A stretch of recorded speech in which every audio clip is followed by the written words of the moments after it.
Hey, Michelle Crutchmar here, and I hear some parents say that they aren't going to bother completing the financial aid form, FAFSA, because they aren't going to qualify for any financial aid anyway.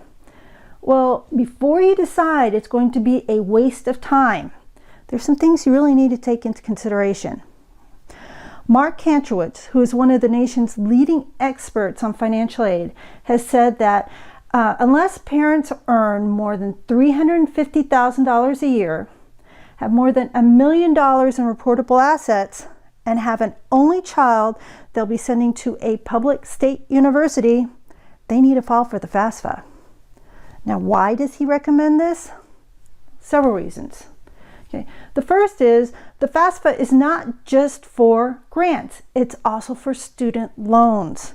And just about anybody will qualify for student loans, including the direct loans for students, okay, and the PLUS loan for parents.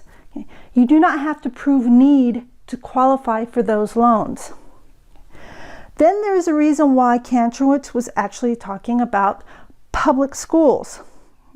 There are private schools who have very generous financial aid, such that a student with a family income of, say, $200,000 will still qualify. And that's a good thing because most of those schools cost around $70,000 a year. Then there's the reportable assets that Kantrowitz mentions. Now, this basically comes down to that most people really don't know what the FAFSA takes into consideration. For example, you do not have to report home equity on the FAFSA, nor does it require any information on your retirement accounts.